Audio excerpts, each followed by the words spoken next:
¿Qué tal? ¿Cómo está? Bienvenidos. Aquí estamos, arrancando un nuevo encuentro, como todas las semanas, aquí en la pantalla de 24/7, para hablar de algunos de los temas sobre los cuales vamos a centrar la mirada. Esos temas tienen que ver con la política, con la actualidad en la provincia de Neuquén, ya le voy a contar de qué vamos a hablar. Y vamos a hablar también de economía, vamos a hablar de números y vamos a hablar de producción. Digo esto porque ser productor, que es en realidad de las primeras actividades económicas motorizadoras de la economía de la región, tanto del Alto Valle de Río Negro como de la zona de la confluencia, implica tener un grado de paciencia que a veces con las nuevas generaciones y las nuevas tecnologías y el compre ya, digamos, y aprovecha ahora y compre ya, no es tan amigable. ¿Por qué digo esto? Porque para producir frutas de pepita, por ejemplo, para hacer lo que se hace históricamente en esta región, hay que tener la paciencia suficiente para que dure 12 meses. Y en esos 12 meses cruzar los dedos y hacer todos los trabajos culturales para que la cosecha venga lo mejor posible, para preparar el suelo, para preparar la planta, para cubrirse del granizo, cubrirse también de las heladas, regar oportunamente, curar, fumigar, hacer todas las tareas culturales pertinentes y después, cuando llega el momento de la recolección, encontrar de que haya un buen mercado en donde colocar esa producción. En el medio pasan cosas. En el medio puede pasar, por ejemplo, un acontecimiento climático, como fue el de hace algunos días atrás, que fue una de esas heladas tardías, que para algunos sectores de la producción de frutas cayó en un momento muy singular, muy particular y generó un impacto negativo tremendo. Se está hablando que en algunos sectores, por ejemplo, el vitivinícola de aquí de la región, el impacto ha sido entre el 80, 85 y quizás aún más, 80-85% de impacto negativo en esa producción. ¿Qué quiere decir esto? Que hay un 80-85% de pérdida. Un sector como el bodeguero que ha tenido también una suerte de revival en los últimos años, en las últimas décadas. Alguna vez la región del Alto Valle y de la confluencia supo tener, no en todas las chacras o en cada chacra, pero sí en cada ciudad un paquete de bodegas más o menos interesantes. Producían vinos comunes. Algunas estadísticas hablan de que había más de 200 y tantas bodegas en todo lo que es la zona del Alto Valle y la confluencia. Te estoy hablando de hace, no sé, primera mitad del siglo pasado. Con el tiempo fueron muriendo, con la llegada de vinos de mejor calidad de la zona de Cuyo, de Salta, esas bodegas que hacían vinos comunes fueron desapareciendo. Y empezaron a aparecer vinos de mayor calidad. En los últimos años, después de la gestión en Chañar, con el impulso y con los créditos a las bodegas, Río Negro empezó también a estimular la producción bodeguera y se revitalizó. Hubo una suerte de resurgimiento de la actividad. Por eso es que queremos focalizar la mirada también ahora, porque las pérdidas que están usando por estas horas, producto de esa helada de hace una semana y fracción atrás, han sido de esa magnitud. Y vamos a hablar, porque claro, no solamente la helada la sufrió la uva, también la sufrieron las otras frutas que se producen aquí en la región, las de pepita, por ejemplo, o las frutas finas. Así que vamos a hablar con la gente que está en vitivinicultura, pero vamos a hablar también con la Federación de Productores de Frutas aquí en la región. Vamos a estar con Sebastián Hernández y con Marcelo Mira. Marcelo Mira es un enólogo mendocino que supo ser enólogo de la empresa Canale, una de las bodegas legendarias que tiene la región, y hoy es propietario de su propia tierra, de su propio viñedo, pero también de su propia bodega, y además está al frente del área de vitivinicultura en el gobierno de Río Negrino. Y le decía, vamos a hablar de política y vamos a hablar de lo que está pasando en el territorio neuquino, porque el clima electoral ha comenzado a palpitarse desde hace un tiempo a esta parte y ha generado en algunos cierta ansiedad, motivado por la incertidumbre quizás o por la falta de proyecciones ciertas respecto de lo que puede pasar, sobre todo en territorio neuquino, con la proyección económica, con las posibilidades económicas que tiene Neuquén de la mano de Vaca Muerta. Claro que esa ansiedad no solamente pasa por el partido gobernante, que es el Movimiento Popular Neuquino, que es gobierno de que Neuquén es provincia, sino también pasa por las otras fuerzas políticas que ven cómo una interna no se resuelve en elecciones internas, sino que se resuelve en la general. Y entonces, ¿cómo se acomodan los tantos en este tablero político? En el medio está la discusión más acuciante, la que tiene que ver con la víscera más sensible, como decía Perón, que es el bolsillo, presupuestos, números, economía, trabajo, inversiones, de eso también se habla. Y vamos a hablar nosotros a esta hora de la noche con César Gas, diputado provincial de extracción radical, un diputado de Juntos por el Cambio en la provincia de Neuquén, también uno de los referentes, una de las personas que se sienta en la mesa chica, César, para discutir cómo se van ¿cómo sería el término? ¿Cómo se van a ubicar en este escenario político tan dinámico de Neuquén? Juntos por el Cambio Sí. tiene una mesa provincial, tiene mesas locales, pero mesa provincial, por supuesto, de la cual participo. Como UCR. Como UCR. Como UCR. Y participo junto con el presidente del partido, Juan Peláez, y con el diputado nacional, Pablo Servi. ¿Es cierto que están partidos Juntos por el Cambio en Neuquén? Acá hay siempre fueron una alianza. Sí, es una alianza. No habían sido partidos, un partido político, pero ahora están partidos. No. No es que estamos bien, ¿eh? No es que estamos bien. Pero partidos no.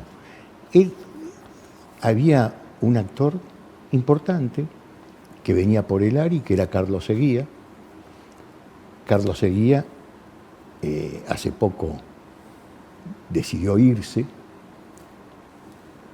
Las cuestiones que hicieron que Carlos Seguía se fuera, bueno, las sabe él y las sospechan todos, pero eso detonó en Juntos por el Cambio. Y ahí es donde deciden, por ahí, explorar otros caminos. No seguir en la soledad de Juntos por el Cambio, que uno quería ampliar la base de sustentación, sino ver. Y por supuesto, la irrupción también de Figueroa ilumina a algunos en pensar que podría haber una negociación con él también. ¿Y usted dónde se ubica, César? ¿Yo dónde estoy? Sí. Yo estoy primero... No me diga que está 24/7 acá en Canal de Noticias. No, estoy políticamente, contento de estar acá, conversando con vos. A esta hora de la noche uno piensa que está solo, que no lo escucha nadie. Y entonces tal vez afloja más la lengua. Pero yo soy muy orgánico dentro del radicalismo. Y el radicalismo, en elecciones internas, en las convocatorias, eligió a Servi, a través de la convención, como candidato a gobernador, una gran persona, un gran candidato, y aparte tiene valores, viene desde otro costado, así que le aporta mucho al radicalismo. Y el presidente del partido, que es concejal, Juan Peláez, que realmente es una figura descollante, que tiene una proyección increíble, un muchacho joven, abogado, y que tenemos todas las fichas puestas en él también. Él es el candidato a intendente, Servi a gobernador. Bueno, en la mesa de Juntos por el Cambio, una vez que eclosiona todo en función de la partida de Guía... ¿Pero tanto peso tiene Guía dentro del...? No. Nosotros sabemos... Porque usted me está diciendo que, eclosionó todo él porque se fue Guía. Eclosionó porque la armonía relativa que había se desestabilizó. ¿O había muchas fichas puestas en los votos que podía traer Guía? No. Aparte, todos pensamos que Guía es una persona que tiene muchas simpatías con el partido gobernante, pero bueno, estaba a través del ARI, estaba en Juntos por el Cambio. Y nosotros, por supuesto, lo tomamos como corresponde. No quiero hacer adjetivaciones, nada por el estilo. Yo nunca tuve cruces con él. Tal vez en la radio alguna vez se acordó de mí, pero nada más. Y bueno, entonces, ¿qué pasa? Con el correr de los días, en la mesa se decide iniciar negociaciones con Rolando Figueroa. Habilitar las negociaciones, no quiere decir hacerlas. Y bueno, yo no participo de esas negociaciones. Hubo un encuentro, que creo que debe haber sido bastante formal, por supuesto. Fue Juan Peláez, así que sé cómo sucedió. Esto hasta ahí. Nosotros seguimos sosteniendo la candidatura, que era aceptada por todos, en principio, de Pablo Servi a la gobernación y de Juan Peláez a la intendencia. ¿Qué va a pasar en un futuro? No sé, no lo puedo decir, pero sí tengo que recalcar algo. Perdón, hay una diferencia ahí entre no sé o no puedo decir? Porque No. si no lo puede decir, puede ser que lo sepa. Agustín, para guardarme las cosas no hubiera venido. En serio, en serio. Esto de decir lo que uno quiere, no decir lo que... No, prefiero, me hago el descompuesto, no vengo y listo. Pero sí, no sé cómo sucede, pero acá tiene una matriz todo esto. El gobierno provincial, porque esta es una provincia, vos lo dijiste, 60 años de gobierno del MPN, con un sistema clientelar, que ahora vos que hablas mucho de la producción te la cuento, tiene. ¿Por qué no hay monoproducción? Uno de los aspectos que se aprueba es la diversificación productiva en el fondo anticíclico. Eso lo presentamos nosotros. Ahora, ¿qué pasa?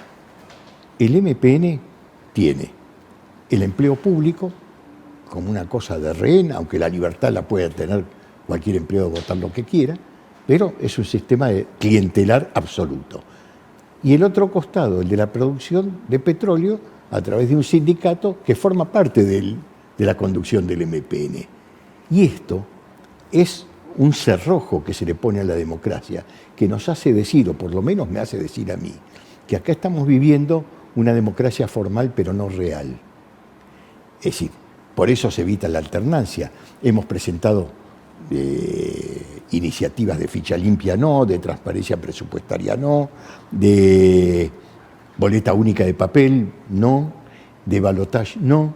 Es decir, todo aquello del debate entre candidatos para que sepamos, aparte de los eslóganes o lo que se ve en las paredes, qué piensa cada uno, tampoco. Es decir, está muy restringido ese aspecto de darle valor a la democracia en esta provincia.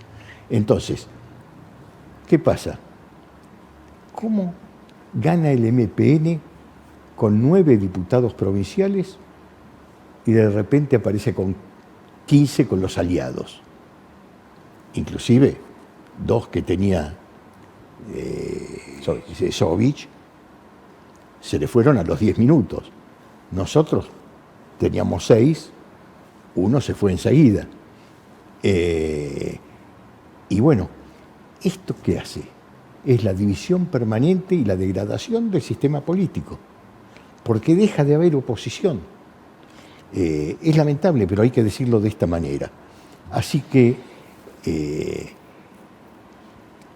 son coletazos que vienen y que los recibimos nosotros en el seno de Juntos por el Cambio, pero con un agravante. ¿A cuál? Que no podemos echarle toda la culpa a los demás, de ninguna manera.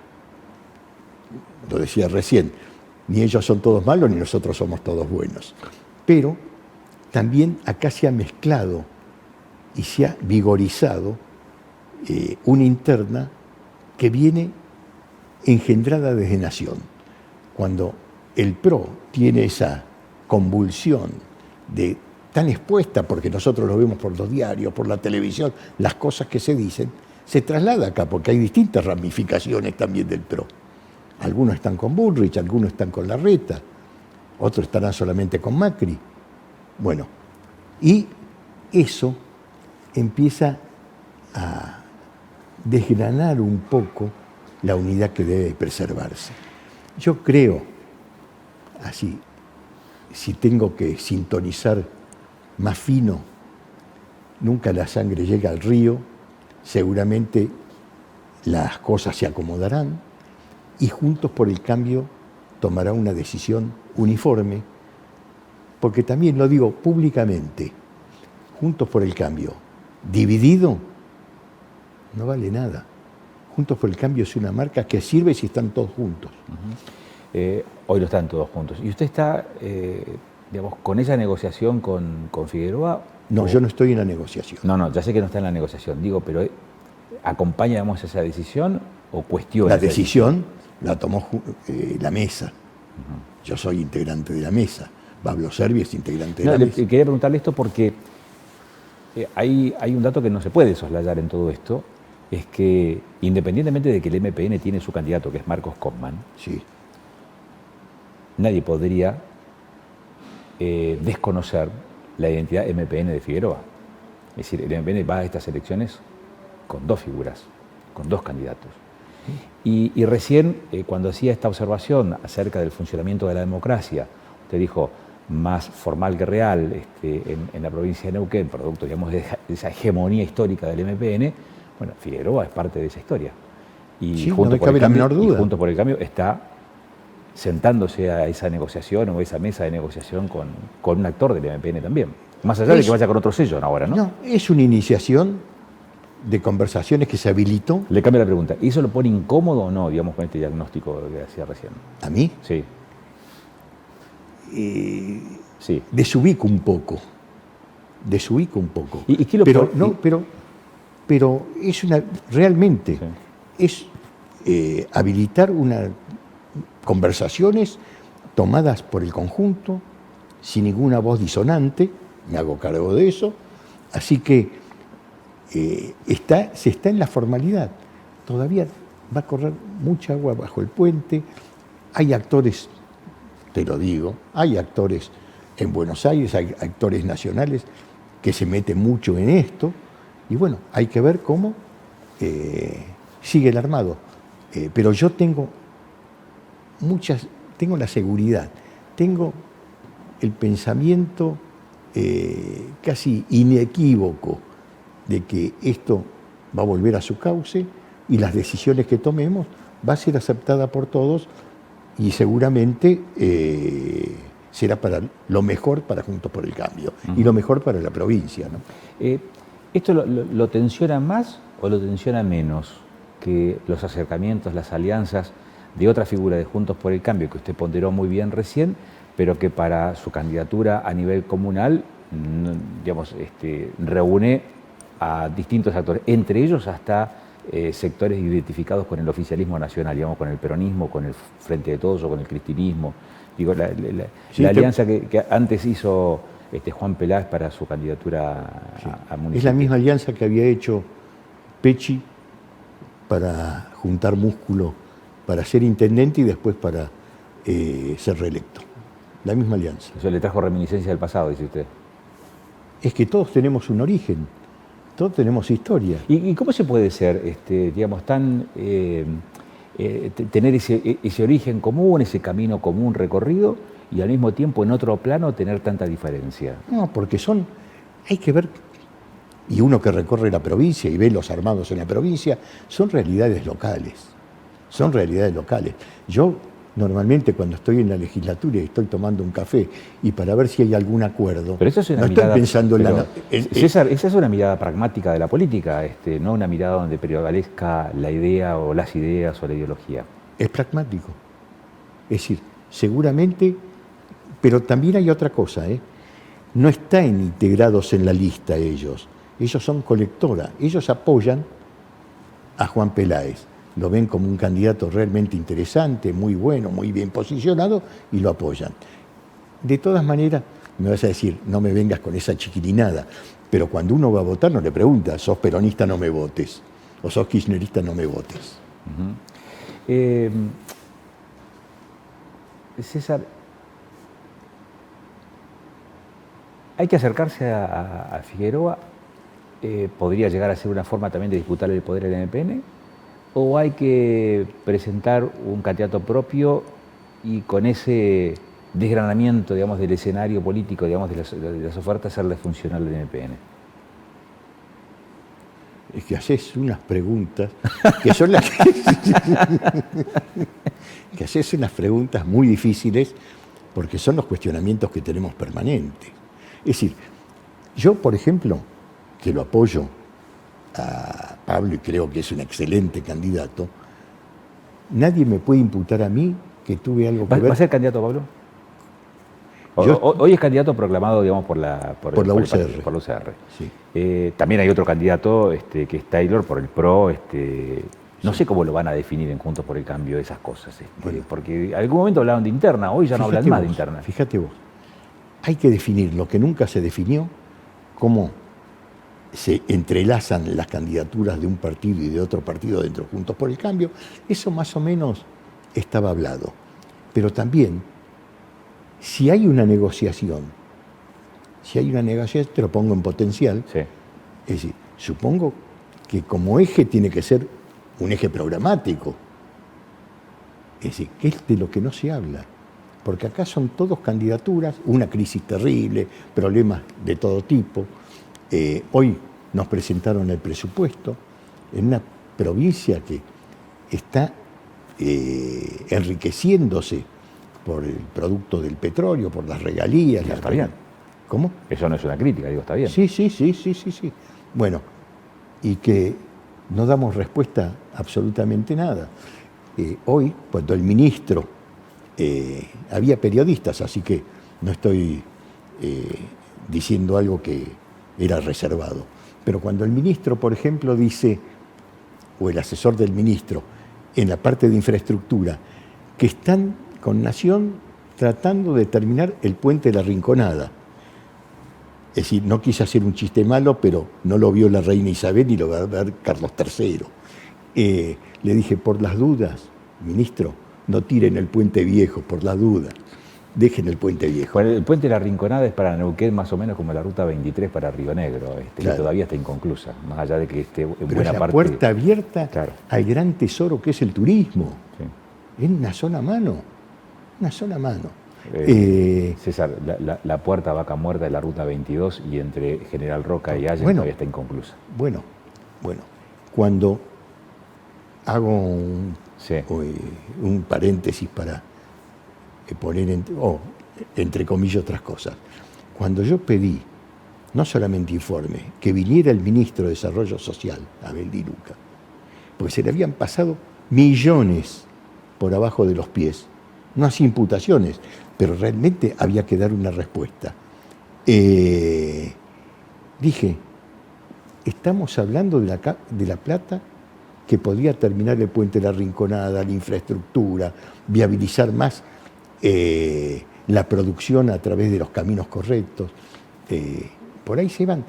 Yo no sé si la gente toma dimensión de esto realmente. Si nosotros no fuimos capaces de trasladar que la honestidad administrativa es fundamental, que la transparencia en las cuentas públicas tiene que ser importante. Hoy, por ejemplo, no vemos que haya una condena grande, está en la justicia, pero la estafa que son millonarias de desarrollo social, es decir, en la parte administrativa no tuvo recorrido. Y esto otro que surgió en las últimas horas, que tiene que ver ya no con el gobierno, pero sí con una suerte de aliado, digamos, esta imputación o esta sospecha de vinculación con el narcotráfico y dirigentes que forman parte de la Asociación de Trabajadores del Estado. Bueno, yo he denunciado públicamente, fui muy fuerte. Primero, las cosas hay que pararlas de raíz. Cuando uno las deja avanzar o mira para el costado, se hace medio cómplice de todo esto. Y eso pasó con el gobierno. El gobierno, por ejemplo, lo usó para que nos apretaran a nosotros por el endeudamiento que quería de 12.800 millones de pesos, porque nos oponíamos y nuestro voto era negativo. Entonces venía él como emisario, y si no, mandaba toda la gente. Nos escracharon con fotos en las calles. Bueno. El gobierno tendría que haber deplorado esa actitud. No lo hizo, yo pedí que lo hiciera. Después, antes, cuando roban y se apropian de las antenas De esta empresa. queda de Prima Multimedia. Eso es un atentado a la democracia, pero absolutamente. Cercenan la libertad de prensa. Y eso tendría que haber sido condenado por el gobierno. No lo condenaron. Después, ¿qué pasa? Pasa lo de San Martín de los Andes, lo de Jofré, también, que Intriqueo al lado, Jofré, todo esto. No terminó con un muerto de casualidad, se escapan, tiene logística, todo. Y cada rato se destapa una olla distinta. Hoy hablan de esa vinculación que yo no la puedo imputar directamente porque no tengo ninguna prueba, ni mancho gratis a nadie. Pero siempre está al lado de ahí. Desde ese costado surgen las cosas. Y bueno, Eso es muy problemático, porque en algunos momentos es aliado del gobierno y en otros es un boomerang. César, ha sido muy interesante charlar con usted. Muchas gracias. Bueno, lo único, no vas a decir que no te contesté, con la mayor sinceridad que pude, todo lo que me preguntaste. ¿Las elecciones está bien que sean en el primer semestre, en el segundo semestre? Bueno, un segundito. No puede ser, en función de esa democracia formal y no real, que no haya un código electoral que diga cuándo son las elecciones en Neuquén. No, que estamos disparando, la corremos, la trazamos, la desdoblamos, de acuerdo a lo que le convenga al poder de turno. Entonces, ¿cómo? En una compulsa electoral, la oposición no sabe cuándo se vota. Gracias, César, muy amable. Gracias a ustedes. César Gas aquí con nosotros, volvemos después de los anuncios, después de los comerciales y vamos a hablar de economía, vamos a hablar de números, vamos a hablar de producción, tanto de fruticultura como de vitivinicultura. Ya volvemos.